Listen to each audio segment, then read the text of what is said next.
परम पूज्य गुरुदेव व महर्षि जी के चरणों को हृदय में धारण कर कर मैं आरती अक्षरा आपके सामने पुनः उपस्थित हूँ आत्म पूजा उपनिषद के 9वें सूत्र की सरल व्याख्या के साथ। मित्रों, आत्म पूजा उपनिषद के सूत्रों की गहराई में गोता लगाते हुए हम आ पहुँचे हैं 9वें सूत्र की ओर। पूजा हेतु प्रयोग में होने वाले प्रतीकों का आत्म पूजा उपनिषद के ऋषि ने बड़े ही गूढ़ अर्थों में समझाया है। अभी तक हमने जिन सूत्रों को समझा वे इस तरह थे। ओम का निरंतर स्मरण ही उसका ध्यान है। कर्मों के कारण की समाप्ति ही आवाहन है। निश्चल ज्ञान ही आसन है। मन का ऊपर की ओर बहना ही जल है। मन के तीर का सदा उसकी ओर लक्ष्य होना ही अर्घ है।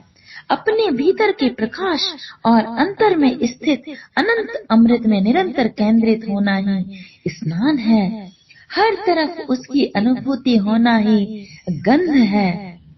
अपने साक्षी स्वरूप में स्थित होना ही पूजा के लिए अक्षत है। आत्म पूजा उपनिषद का 9वां सूत्र है चिदाप्ते पुष्पम, अर्थात चेतना से भरा होना ही पूजा के लिए पुष्प है। साथियों, पूजन और पुष्प दोनों एक दूसरे के पूरक हैं। बिना पुष्प की पूजा पूर्ण नहीं होती। परंतु आत्म पूजा उपनिषद के ऋषि के अनुसार पूजन में जो असली पुष्प चढ़ाया जाना है वह है तुम्हारा जीवन रूपी पुष्प। जब तुम अपने जीवन रूपी पुष्प को पूर्ण खिलावट देकर उस विराट के चरणों में समर्पित करते हो तब असली पुष्प चढ़ता है। लेकिन तुम्हें तो अपने जीवन रूपी पुष्प का कुछ होश ही नहीं। ऊपर ऊपर से तो तुम फूल चढ़ाए जा रहे हो। यह सच्चे अर्थों में पुष्प चढ़ाना न होगा। बाहरी पुष्प तो केवल प्रतीक है इस बात का कि तुम याद कर सको कि तुम्हारा जीवन रूपी पुष्प मुरझाया हुआ पड़ा है। शायद तुम्हें उसका कुछ ख्याल आ जाए, कुछ खबर ले पाओ तुम उस जीवन रूपी पुष्प की। तुम्हारा जीवन रूपी पुष्प तब ही पूर्ण रूप से खिल सकता है जब तुम चेतनता से भरे होते हो। तुम अनंत सामर्थ्य के साथ पैदा होते हो, लेकिन उस अनंत सामर्थ्य को जाने बिना ही बेहोशी का जीवन जीते जीते तुम विदा हो जाते हो। भौतिक सुख सुविधाएं जुटा लेना, धन संपत्ति का संग्रह कर लेना, इसी को तो उपलब्धि मानते हो। जबकि उपलब्धि तो है अपने अनंत सामर्थ्य को उसके चरम तक पहुंचाकर उसे पूर्ण विकसित करना। तुम जिस चेतना के साथ आए हो उसके प्रति जागरूक हुए बिना ही विदा हो गए तो तुम में और जानवर में क्या फर्क रहा। जब तुम इस अनंत सामर्थ्य के प्रति संवेदनशील होते हो तो यह सामर्थ्य आकार पाने लगती है।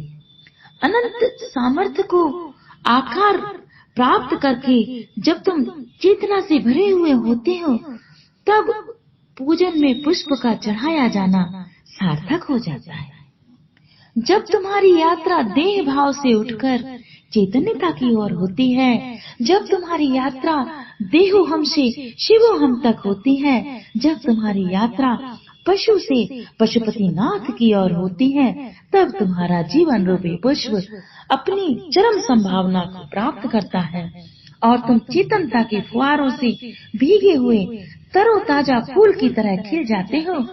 तब तुम्हारा चैतन्यता से भरा हुआ यह खिला हुआ स्वरूप ही पूजा के लिए फूल है। ऊपरी कर्मकांड करते हुए शरीर के तल पर स्थित रहकर तुम कितने भी पूजन में पुष्प क्यों न चढ़ा लो, उसकी कोई सार्थकता न होगी। आत्म पूजा उपनिषद के ऋषि के अनुसार पूजन में फूल का चढ़ाना तभी सार्थक हो पाएगा जब तुम भीतर से खिले हुए, ताजगी से भरे हुए, ब्रह्मानंद से सराबोर, चेतनता की पावन गंगा में डुबकी लगाए हुए अपने जीवन रूपी पुष्प को उस विराट के चरणों में समर्पित करोगे। फूल तो केवल इशारा है तुम्हारे लिए। जिस तरह एक वृक्ष की परम संभावना होती है उसी तरह तुम्हारी परम संभावना तुम्हारा चेतनता में सराबोर हो जाना है। आओ ध्यान के द्वारा मिट्टी के मनुष्य से लेकर चेतनता की चांदनी में नहाए मनुष्यत्व का पुष्प खिलाएं। अर्चना के द्वारा उस शाश्वत सत्ता के चरणों में उस जीवन रूपी पुष्प को समर्पित कर दें और ध्यान के द्वारा जागरण का वह दिया जला लें जिससे हमारे अनंत संभावनाएं विस्तार पा सके।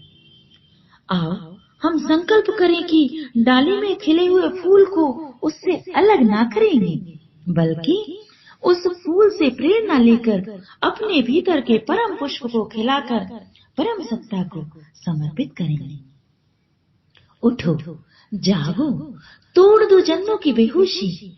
आओ अपने रोम रोम को चेतनता से भरें। आओ अपने जीवन रूपी पुष्प को पूर्ण विकसित कर विराट के चरणों में समर्पित करें। आओ आत्म पूजा करें।